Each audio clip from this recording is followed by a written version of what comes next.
When you think military tactician, who comes to mind? When you think of an elite captain of special forces, who do you think of? When you think of the ruler of the skies, who comes to mind?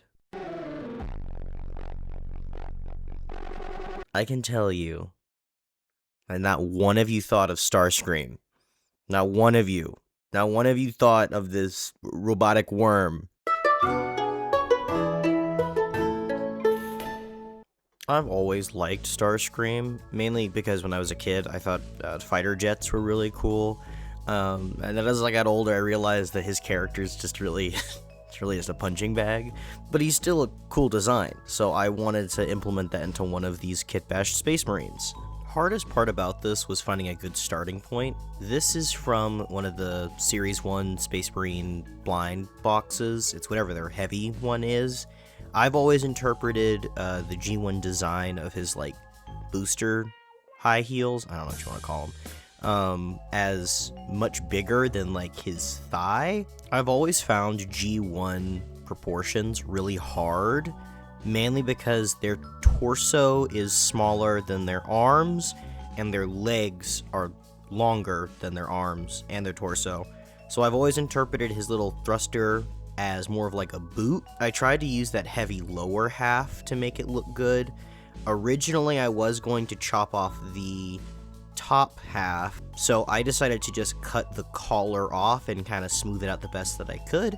Honestly, it worked out pretty well, especially with the backpack shape that we're going to end up using, but for a start of a Space Marine, it's not half bad.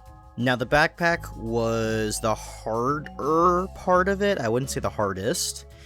For sure, I was not feeling the thrusters on, like, the standard jump pack Space Marines, mainly because Starscream's back design is really clean. It's very solid, very square, very flush, and really it's just these wings coming out of his back.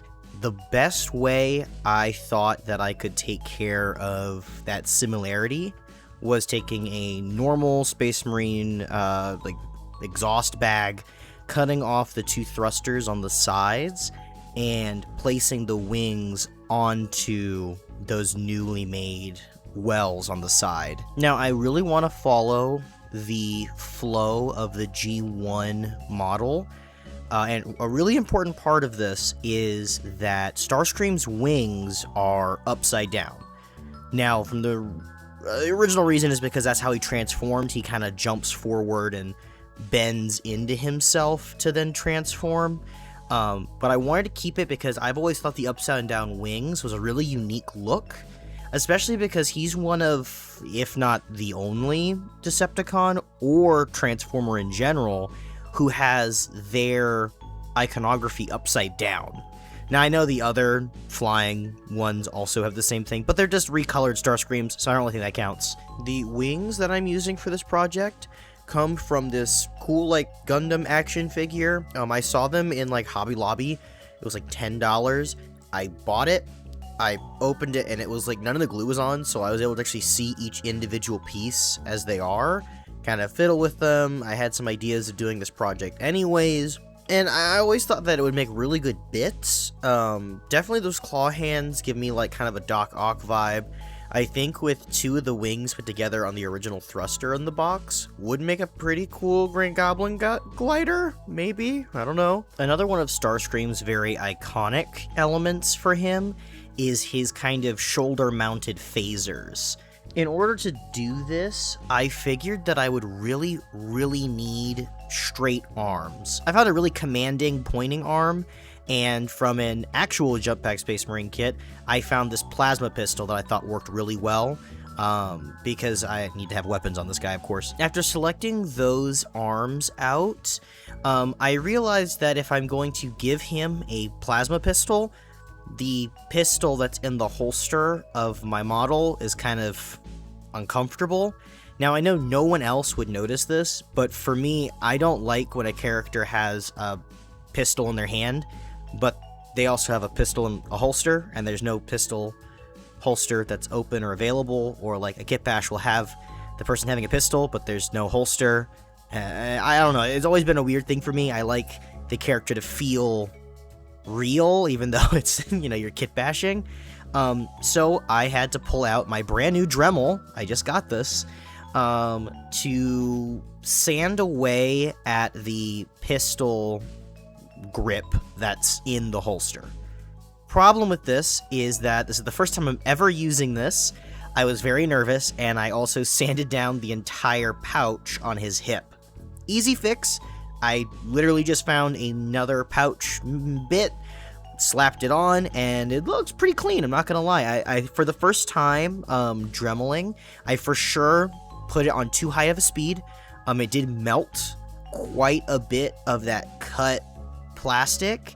It was an easy fix though, with just a little bit of glue and using my hobby knife to kind of just clean it.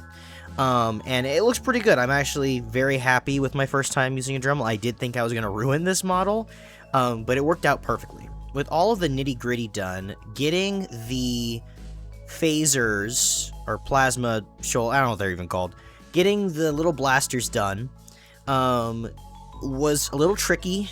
I wanted to originally use those long pistols that some of those like infiltrator units have. I didn't like the shape of it. I felt like it looked too kitbashy, if that makes sense. It didn't feel very unique. So instead, I pulled out this bounty hunter space model kits that I have.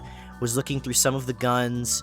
I essentially cut off a sawed-off auto shotgun and a mounted turret, cut them in half, glued the two pieces together, and it's pretty one-to-one, I'm not gonna lie. I think this was the closest thing in this model that I got to the original design. A small detail that I didn't record, mainly because I thought of it on a whim, dry fitted it, glued it, loved it, was he has that chest cockpit, but I didn't want to put like a big tube on his chest.